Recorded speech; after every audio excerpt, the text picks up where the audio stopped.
제가 금요일 저녁 시간을 쓸 때마다 지금 하나님의 십계명을 살펴보고 있습니다. 하나님의 계명을 한마디로 요약을 하면 뭐죠? 하나님의 계명은 사랑입니다. 두 마디로 나누면 하나님을 사랑하고 이웃을 사랑하는 것입니다. 그리고 10가지로 말하면 십계명이죠. 하나님께서 주신 계명은 인간이 지켜야 될 이 십계명이 최대의 계명이 아니라 최소의 계명입니다. 근데 법을 왜 주셨을까요? 십계명, 계명 하면은 뭔가 우리를 올가매는 것 같은 느낌이 드는데 하나님께서 법을 주신 의도가 무엇일까요? 행복하게 살라고 그런 것입니다. 부모님들이 자녀를 키울 때 정말 힘든 것은 내버려 두는 것은 사실상 제일 편안합니다. 아이가 놀고 싶을 때 놀고 아무렇게 살으라고 하면은 가장 편안한데 부모들은 그럴 수가 없어요. 왜요? 사랑하니까. 우리 아이들이 정말 어떤 그 규범 속에서 아이들이 잘 바르게 성장하기를 바라는 마음 때문에 부모들은 사랑하기 때문에 규칙을 정합니다. 이 세상에서 홀로 살아가야 되는 그 독립하는 순간이 올 때 건강한 한 성인으로 자랄 수 있도록 우리가 법을 정하죠.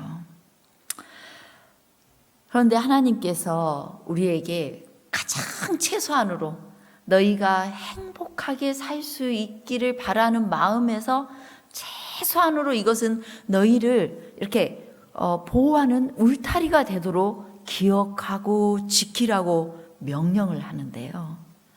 그런데 이 계명의 특성이 어떤 한 계명이 중요하고 한 계명이 중요하지 않은 것이 아니라 한 계명을 어기면 모든 것을 다 어기는 것이 돼버려요.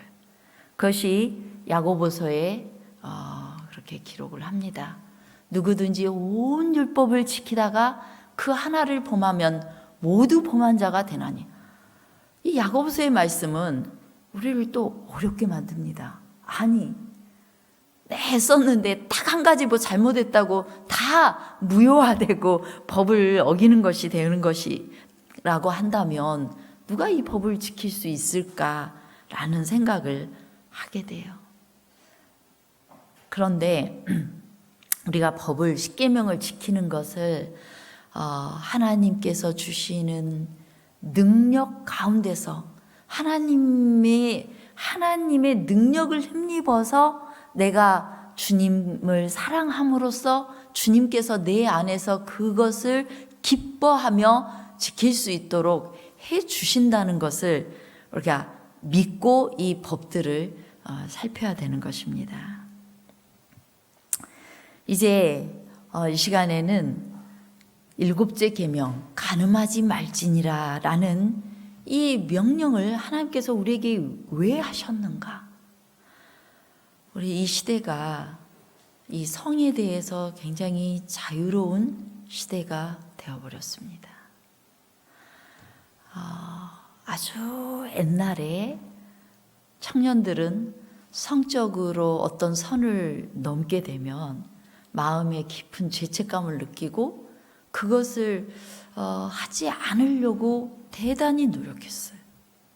그런데 오늘날에는 그냥 사랑하면 성적인 관계로 가는 것을 너무나 당연시하는 시대가 되어버렸습니다. 그런 시대에도 하나님께서는 여전히 우리에게 7째 계명 간음하지 말지니라는 이 계명을 주고 계십니다. 자, 이 계명을 우리가 지켜야 되는 이유, 혹은 하나님께서 이 7째 계명을 우리에게 지키도록 주신 이유가 있습니다. 근본적으로 성 하면은 여러분들 이미지가 어때요? 성 하면 부끄러운 거, 또 뭔가 감춰야 될 거, 비밀스러운 거, 그리고 뭔가 창피하고, 그리고 좀 어떤 분들은 나아가서 좀 지저분하게 더러운 것으로 느끼는 분도 계십니다. 그런데 이 성을 하나님께서 창조하셨는데요, 왜 이 성을 인간에게 주셨는지, 또 그것에 대한 이유를 먼저 아는 것에서부터 이 계명을 우리가 이해해야 할 것입니다. 하나님의 이 7째 계명, 간음하지 말지니라 라는 이 말씀을 우리에게 주신 첫 번째 목적은 하나님의 형상을 보존하기 위해서 이 계명을 주셨습니다. 하나님께서 우리를 정말 사랑하셔서 우리가 행복하게 살기를 바라는 마음으로 이 계명을 주셨는데요. 그런데 하나님이 사랑이십니다. 그리고 그 하나님이 사랑이시고, 제가 몇 번 여러분들에게 설명을 드렸던 것 같아요. 하나님은 사랑이시고 그 사랑을 온전히 드러낼 수 있기 위하여서는 관계를 맺고 있을 때 사랑이 드러나는 거예요. 하나님이 몇 분이에요? 하나님이 세 분이신데 한 분이시라고 그래요. 성부 하나님, 성자 하나님, 성령 하나님이 계시는데 그분이 그 세 분 하나님이 온전히 하나이신 하나님이십니다.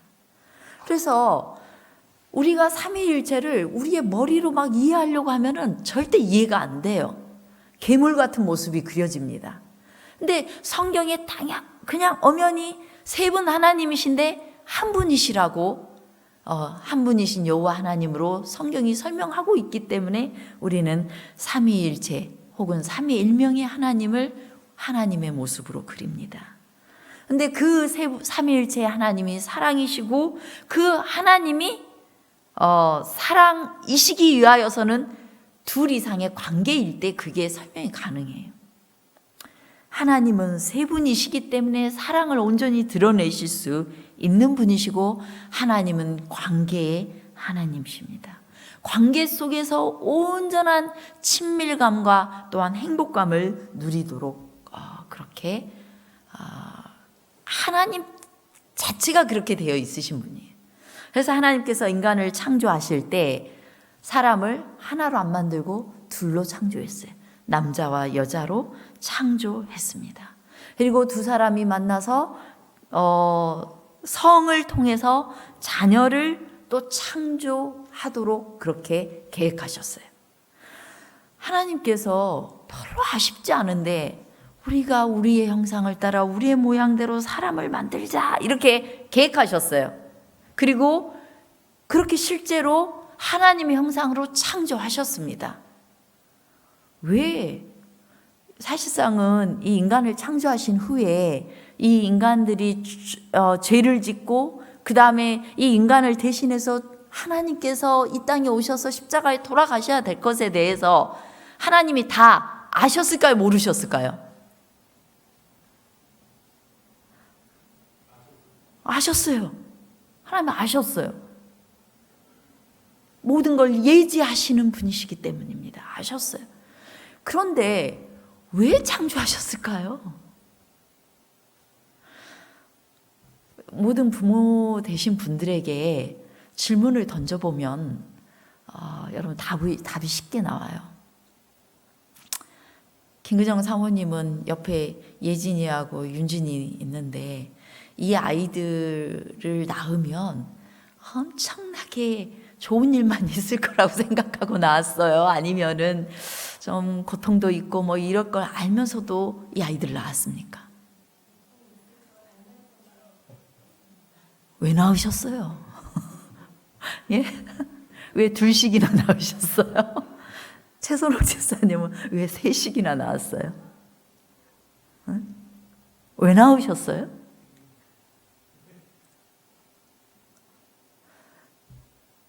여러분 자녀를 왜 낳았습니까? 이 아이들을 통하여서 여러분들이 나중에 노후를 보장받거나 혹은 이 아이들 때문에 엄청나게 행복하리라고 생각을 해서 아이들이 나에게 너무너무 잘해줄 것 같아서 막 성공해가지고 나에게 용돈도 잘 주고 그럴 것 같아서 낳았어요? 그러지 않았죠. 그냥 여러분들이 그냥 결혼하고 그를 사랑하니까 어떤 마음이 생겼어요? 아, 저 사람 닮은 아이를 낳고 싶다 이런 마음이 생기는 거예요. 이 사랑은, 이 관계를 통한 사랑은 그 다음에 창조하게 되어 있어요. 이게 우리가 설명할 길이 없어요. 왜 우리가 부모가 되게 자연스럽게 마음이 생겼는지 설명할 길이 없어요. 근데 하나님께서 사랑이신 하나님이 우리 닮은 자식 낳을까? 그래서 인간을 만드셨거든요. 그 마음을 유일하게 하나님의 영역인데 인간에게 나눠준 것이 뭐냐면 창조성이에요. 그게 창조력인데 바로 결혼을 통하여서 성을 통하여서 자식을 만들 수 있도록 물론 하나님이 주시는 거지만 그것을 위임해 주신 것입니다. 하나님은 부부의 사랑의 행위인 성을 통해서 자녀를 창조하고 그 과정을 통하여서 사랑의 하나님을 알아가도록 복을 주셨어요. 자식에 대한 그 사랑의 마음, 어떻게 더할 나위 없는 사랑의 마음, 그 마음을 그냥 알 수 있게 하셨고 또 이 부부 관계를 통하여서 하나님이 나를 사랑하시는 그 사랑의 마음이 무엇인지 알아가도록 인간을 창조하시고 또한 복을 주신 것입니다. 그래서 그 사랑이 온 지구를 다 채워가도록 하신 것. 그래서 온 지구가 천국 같은 세상이 되게 하는 것. 가정이라는 걸 통하여서 사랑이신 하나님을 만난 이 남자와 여자가 자녀를 낳는 그리고 낳아 키우는 그 과정을 통하여서 하나님의 사랑을 알아가도록 하는 것. 그것이 그래서 천국 가정을 만드는 것. 그것이 하나님께서 우리에게 주신 계획이었고 섭리였고 의도하심이었습니다. 그래서 사람을 만들 때는 아주 특별한 과정을 통해서 만들었어요. 먼저 아담을 잠들게 하시고 그리고 그에게 갈빗대를 취해서 여자를 만들었어요. 그래서 그 여자를 아담에게 이끌어 오시니까 아담이 그 여자를 본 순간 딱 뭐라고 그래요? 내 뼈 중에 뼈요, 살 중에 살이라. 아담의 첫 번째 시, 성경에 나오는 첫 번째 시가 여기에 기록되는 거예요. 내 뼈 중에 뼈요, 살 중에 살이라. 그런데 이 히브리어 원어에는 여기에는 이 감탄사가 있질 않은데 와우라는 히브리어 이 감탄사가 들어가 있어요. 우와, 이는 내 뼈 중에 뼈, 살 중에 살이라. 여러분들이 첫눈에 혹은 어떤 그 이성과 딱 사랑에 빠진 순간에 완전히 여러분 정신이 나가면서 우와, 이 사람이다. 이런 느낌일 거예요, 아마도. 제가 그래서 저희 남편한테 당신은 우리 고등학교 동창이었는데 어떻게 이제 몇 년이 지난 후에 만났지만 어떻게 갑자기 사랑의 감정이 생겨가지고 이렇게 교제를 할 생각을 했는가 물으니까 그냥 느낌이 딱 그냥 오면서 이 여자를 꼭 잡아야 되겠다 이런 생각이 들었대요. 아마도 여러분들도 연애하는 과정에서 그러셨을 거예요. 아, 이 여자여야 되겠다. 이 남자여야 되겠다. 이런 생각이 들 때가 있었을 거예요. 아담이 그랬어요. 그리고 이들을 하나님께서 중매를 합니다. 이러므로 남자가 부모를 떠나 그의 아내와 합하여 둘이 한 몸을 이룰지로다. 남자가 부모를 떠나 아내와 연합하여 둘이 한 몸을 이루도록 하나님께서 그들을 주례하시고 결혼시키셨습니다. 이러므로 나는 이 단어가 여자는 남자의 몸에서 취했기 때문에, 그녀는 그의 뼈 중에 뼈요 살 중에 살이기 때문에 부모를 떠나서 한 몸이 되라고 명령하십니다. 자, 그런데 사람을 만든 과정을 보면 되게 재밌어요. 창세기 2장 7절에 먼저 하나님이 흙으로 뭘 만들었다고 했어요? 사람을 지으셨다고 했어요. 근데 이 사람의 모양이 남자의 모양이었어요? 여자의 모양이었어요?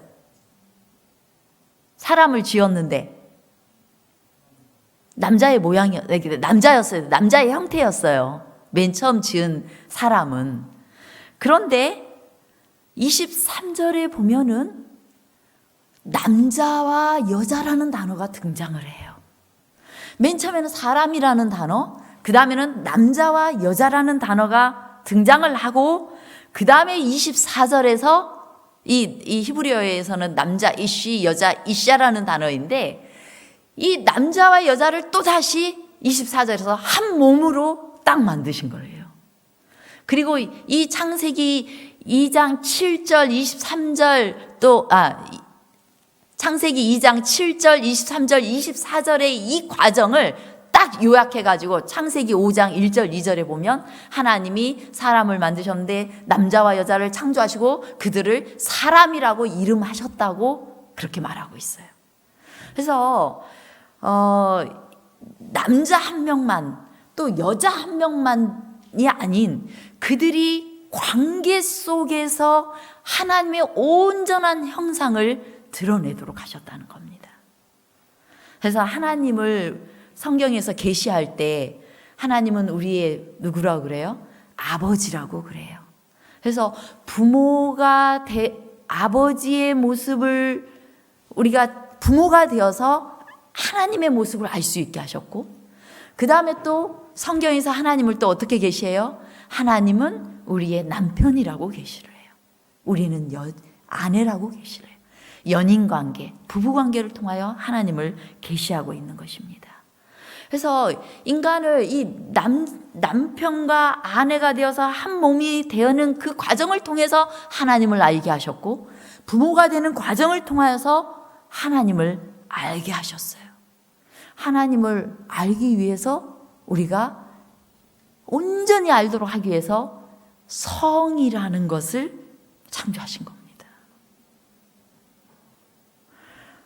성은 우리가 왜 더럽다, 부끄럽다 라는 이미지를 갖게 되었는가? 그것은 이 세상에서 성에 대해서 갖게 한 많은 부정적인 어떤 그 정보들 때문에 우리가 그런 생각을 하게 된 것입니다. 그래서 우리가 이 성에 대해서 아주 바르게 이해를 해야만 되는 거예요. 하나님께서는 남자 여자가 또 한 몸을 이룰지로다 했을 때 이것은 영적, 육체적, 정서적으로 온전히 하나됨을 의미했던 것입니다. 이 대중심리학에서 동일시라는 그 심리학 용어가 있어요. 동일시. 이 동일시는 뭔가 그를 동정하거나 돌보아주는 것 이상의 의미를 가지고 있는데, 뭔가 어떤 신비로운 방식으로, 나도 이해 못하는 신비로운 방식으로 웬일인지 자신이 어떤 그 사람이 나인 것처럼 뭔가 서로의 정체성을 공유하게 되는 상태를 말해요. 동일시라는 것은. 우리가 영화나 드라마를 보면서 막 눈물을 철철 흐르고 있는 거, 그것도 동일시의 과정이에요. 어떤 한 배우를 통하여서 그가 내 감정에 이입이 돼가지고 하나인 것처럼 느껴서 막 서럽게 막 울기도 하고 막 화를 내기도 하고 그러는 것입니다. 아담이 여자를 딱 본 순간 내 뼈 중에 뼈, 내 살 중에 살이다 라고 외치는 그 순간 완전히 너는 나고 나는 너다라는 그런 느낌을 가지게 되었던 것이에요. 네, 이 성관계를 할 때 특별히 우리의 몸에서 옥시토신이라는 호르몬이 상당히 많이 분비가 됩니다. 우리의 이 호르몬은 우리의 뇌에 작용해서 우리의 어떤 연고관계와 동일시 감정을 한층 더 강화시켜줘요. 그래서 성관계 시에 이 분비량이 굉장히 많이 증가되는데요. 하나님께서 이 성을 통하여서 이 부부가 서로 하나라는 느낌을 계속해서 가지며 살아갈 수 있도록 그렇게 의도하셨어요. 성적인 결합이 동일시와 이 결속의 강력한 도구가 되도록 그렇게 창조하고 계획하신 것입니다. 이 성은 영혼의 접착제였어요. 이것은 단지 어떤 이론이나 어떤 선정적인 그런 의미가 아니에요. 부부의 성은 기도하는 것과 찬송하는 것과 성경 연구하는 것과 예배드리는 것과 마찬가지로 부부 관계의 성행위는 거룩한 것입니다. 아주 몇십 년 전에는 목사님들이 성에 대한 인식이 제대로 이해되지 않았을 때 절대 안식일 저녁에는 성관계를 하지 말아라 이렇게 또 가르쳤었어요. 그건 어디에도 뭐 없는 건데 이 부부가 처음으로 결혼해서 맞이한 날은 안식일이었죠. 안식일이었어요. 성은 아주 거룩한 것입니다. 근데 이 성을 하나님께서 아무렇게나 쓰라고 하지 않았어요. 하나님께서는 부부 관계를 통하여서 구별해서 그 안에서 누리도록 하셨어요. 그런데 부부 관계가 아닌 관계 속에서 성행위를 하거나 이렇게 하는 것은 이것은 대단히 거룩하신 하나님을 향한 도전이기도 하고 또한 그것은 큰 죄악이 되는 것입니다. 사도 바울은 이 결혼관계 외에 다른 성행위에 대해서 이렇게 말을 하고 있습니다. 우리 함께 읽어볼까요? 고린도전서 6장 16절 시작. 창녀와 합하는 자는 그와 한 몸인 줄을 알지 못하느냐. 일러스되 둘이 한 육체가 된다 하셨나니. 이거 대단히 심각한 선고예요. 창녀하고 합하는 자는 그하고 한 몸이 되어서 둘이 한 육체가 된다라고 했어요. 우리가 부부관계 속에서 한 육체가 되고 한 정서적으로 하나가 되고 영적으로 하나가 된 것처럼 내가 그 외에 가늠하는 관계, 부부관계가 아닌 다른 사람과 성적인 관계를 맺게 되는 그 순간에 그와 하나 되어버린다는 거예요. 그래서 우리가 남 아무도 모르게 그냥 이 부부관계가 아닌 다른 관계 속에서 성적인 행위를 하고 침대에서 내려와서 그냥 떠나가 버리고 겉으로는 남들 보기에는 표가 안 날 수 있을지 모르지만 그 순간에 뭔가가 발생하는 것이에요. 그래서 우리가 이제 여기 결혼 전에 있는 친구들도 있는데 결혼 전에 사랑하면 성행위가 뭐가 문제야? 근데 생각보다 많은 우리가 이제 그 결속의 과정에서 서로 깊은 관계를 맺게 되면 그것은 하나가 되어지는 과정이기 때문에 헤어지는 일이 생겼을 때 엄청난 상처를 남겨요. 그것은 이렇게 하나가 되었다가 찢어지는 관계는 상처를 내게 되어 있어요. 그래서 깊이 있는 접촉을 하면 할수록 헤어졌을 때 더 큰 상처를 남기는 것입니다. 그것이 결혼했다고 해서 잊혀지냐? 그렇지 않아요. 잊혀지지 않아요. 그래서 우리가 성적인 관계로 가는 것은 하나님께서 거룩하게 구별해 두신 부부관계 속에서만 허락하신 그런 관계이기 때문에 우리가 그럴 때 하나님께서는 아주 거룩한 것으로 구별한 것이기 때문에 그것을 함부로 오용하면 안 되는 것입니다. 그래서 우리가 결혼에 대해서 예수님께서 이 땅에 오셨을 때 새롭게 하셨어요. 이 남자와 여자로 그들을 지으셨고 또한 그들이 부모를 떠나서 아내에게 합하여 그들이 한 몸이 될지니라는 이 창세기의 말씀을 예수님께서 인용하시면서 그러므로 결혼관계로 들어간 그 순간 둘이 아니라 한 몸이니 짝지어 주신 것을 나눌 수 없다라고 말합니다. 그것은 정말 하나님이 짝지어 주신 거기 때문에 떨어질 수가 없는 거예요. 하나됨이 찢어지는 것은 아픔과 상처를 의미하는 것입니다. 그래서 간음하지 말지니라 이 계명은 부부관계 속에서 그리고 이 자녀를 낳고 한 이 가족관계 속에서 하나님의 형상이 보존될 수 있게 하기 위해서 주신 인간이 그 안에서 행복할 수 있게 하기 위해 주신 하나님의 계명인 것입니다. 두 번째로는 우리의 안전을 보호하기 위함입니다. 고린도전서 7장 2절의 말씀 우리 함께 읽겠습니다. 시작. 음행의 연고로 남자마다 자기 아내를 두고 여자마다 자기 남편을 두라.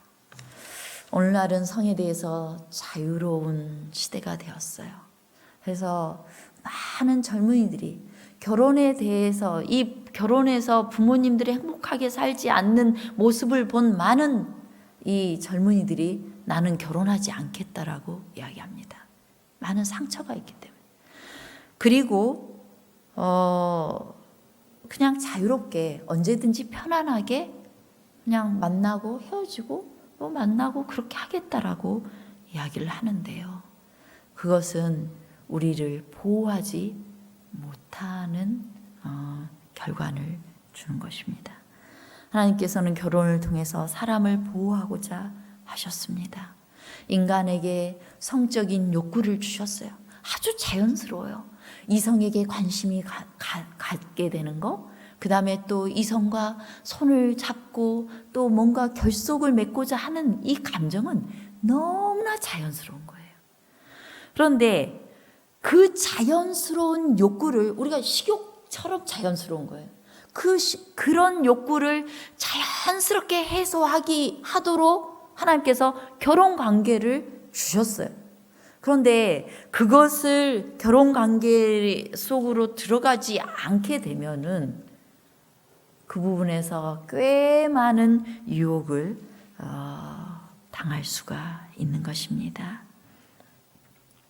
우리는 문란한 성생활을 하면서도 안전한 성관계를 할 수 있다라고 세상이 교육을 합니다. 콘돔을 꼭 쓰라고 이야기를 합니다. 콘돔을 쓰면 많은 위험 그 후에 뒤탈이 없을 거라고 이야기해요. 그래서 우리 청소년들에게도 성교육을 시킬 때 콘돔 쓰는 뭐 이런 거 아마 가르칠 거예요. 그런데 이 콘돔은 문란한 성행위를 통한 질병을 막을 수는 있을지 모르지만 그러나 이것은 우리 자신을 정서적인 면에서 육체적인 면에서 또한 영적인 면에서 우리를 보호하지 못하는 것입니다. 오늘날 많은 사람들이 좀 성적으로 우리가 궁합이 맞는지 알아보기 위해서 동거를 먼저 해보고 맞으면 살고 그렇지 않으면 헤어지겠다라는 사람들이 꽤 있어요. 그런데 실제로 학자들이 조사를 해봤는데 이렇게 동거를 하고 동거 생활을 하고 결혼 생활을 시작하는 부부들은 10년 이내에 이혼하게 될 확률이 2배 이상 된다는 거예요. 이건 꽤 좀 오래전에 나온 통계예요. 2배 이상 되었다는 거예요. 그리고 동거 커플은 신체적으로 받는 비율이 그냥 결혼부터 한 부부들보다 3배 이상 높았고, 아주 심각한 폭력을 행사하는 비율도 5배 이상 높았다라고 그래요. 사실상 궁합이 더 맞나 그거 살펴서 결혼관계에 들어갔는데 실은 그것이 더 위험할 수도 있었다라는 것입니다. 그래서 하나님께서는 우리에게 부부관계 속에서 정말 서로가 성적인 생활을 자유롭게 하면서 그 안에서 우리가 다른 유혹을 받지 않도록 우리를 보호하고 있어요.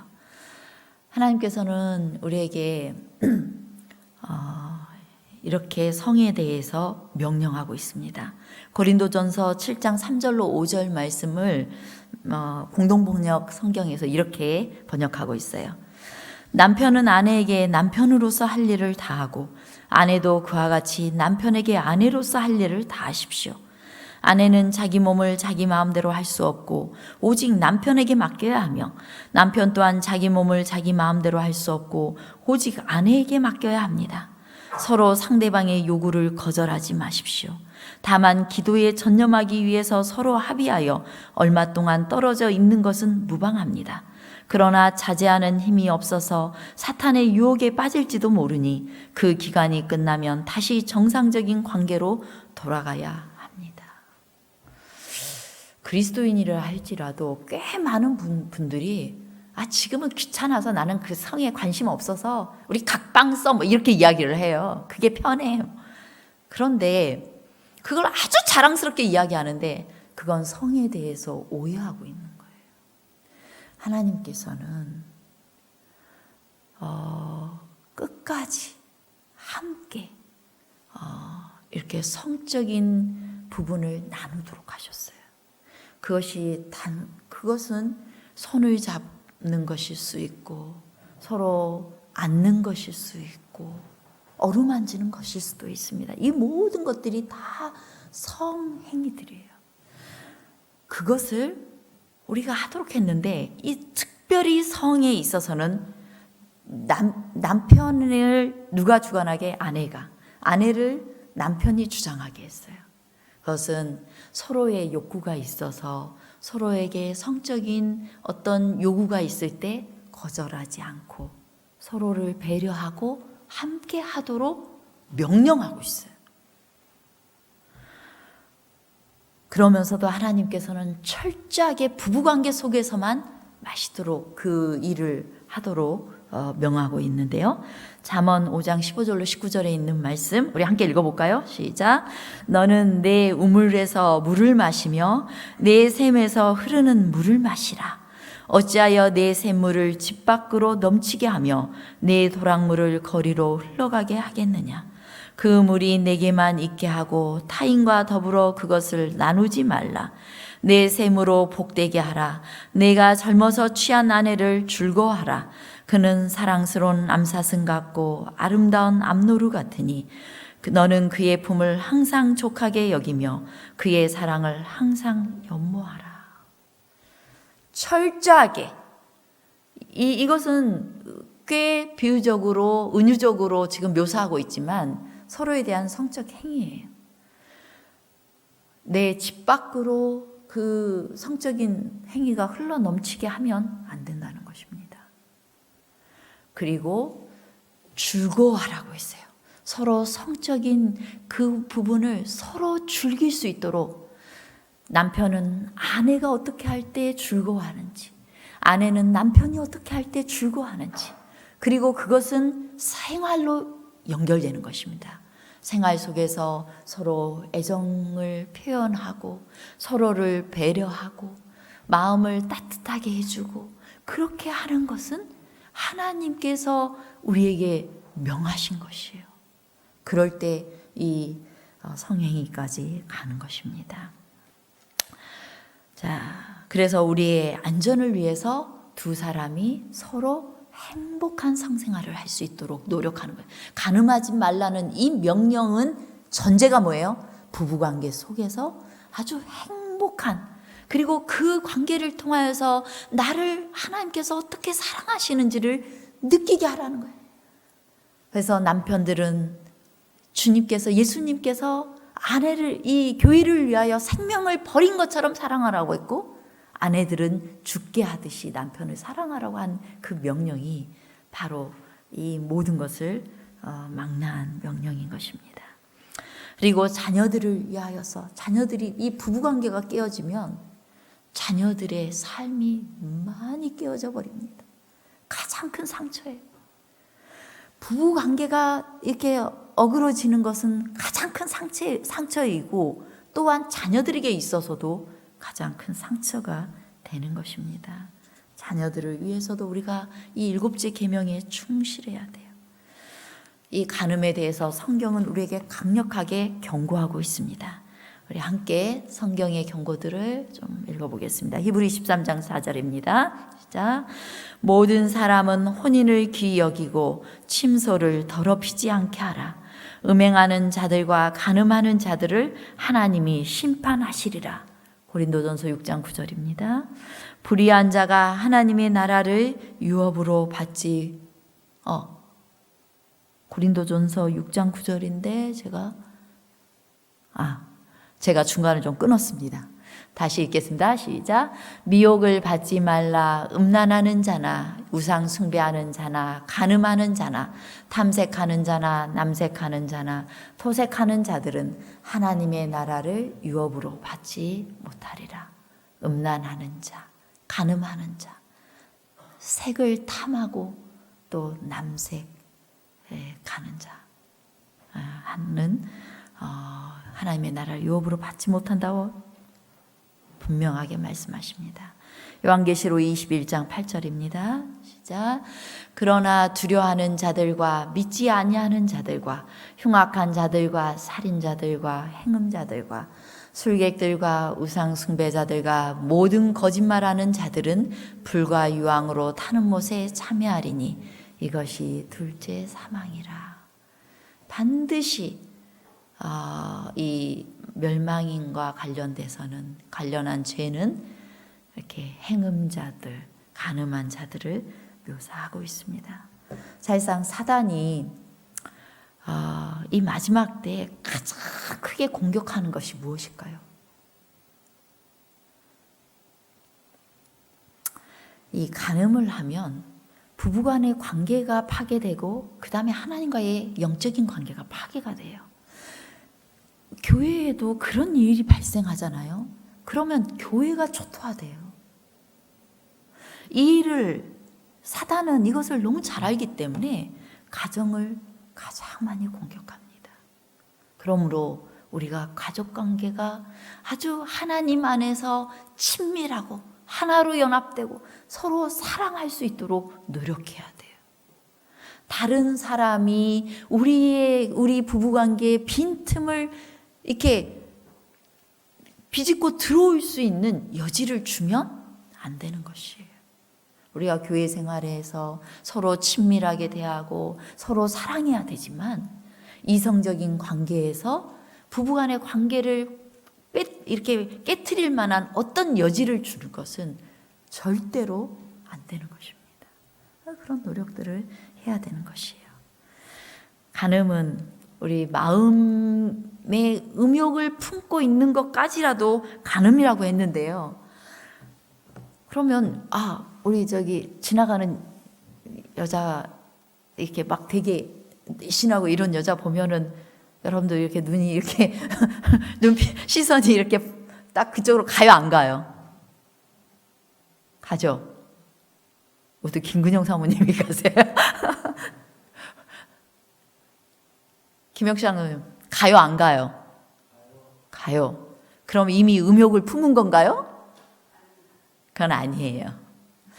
자, 예쁘다. 뭐 이렇게 시선이 갈 수는 있어요. 그런데 그것이 항상 내 마음에 막 이렇게 뭔가를 품어서 저 여자하고 뭔가 기회만 되면은 어떻게 해요? 이런 마음이 싹 들었는데 겉으로는 그러지는 않았어. 그거는 그 생각이 내 마음속에 자리 잡게 만드는 것, 그렇게 허용하는 건 음욕을 품는 일이 되는 것입니다. 그래서 우리가 살짝 새가 우리 머리 위로 지나가는 건 어쩔 수 없지만은 그것이 둥지를 틀도록 우리가 틀지 않도록 막을 수는 있죠. 바로 그거예요. 마지막으로 어떻게 우리 자신을 지킬 것인가? 골로새서의 땅에 있는 지체를 죽이라. 우리 마음속에 있는 이 모든 것들 지체를 죽이라 라고 말씀하고 있습니다. 사실상 욕구는 자연스러워요. 욕구는 자연스러운데 그런데 그것이 그리스도에게 지배받을 수 있도록 죽이라는 거예요. 우리 자아를 굴복시킨다는 의미가 뭐예요? 나 이거 갖고 싶어. 나 저거 하고 싶어. 눈 줄고 그럴 수는 있지만 그러한 욕구들을 자꾸 누구에게 십자가에 나를 못 박는다는 건 그리스도께 나아가서 그리스도의 지배를 받도록 나를 내어드리는 거예요. 바로 우리가 성적인 욕구가 자연스럽게 있을 수는 있지만 그것까지 주님께 가지고 가는 것입니다. 내가 아무나 누군가와 사랑에 갑자기 빠져서 그와 성적인 관계를 맺고 싶지만 그러나 그 마음을 더 이상 두지 않고 자꾸 가족 관계에 충실하도록 나를 주님께 맡기는 것입니다. 우리가 살다 보면은 몇십 년 동안 그런 유혹이 생길 일이 있어요. 그런데 그럴 때일수록 더욱 주님께 가까이 나아가는 것입니다.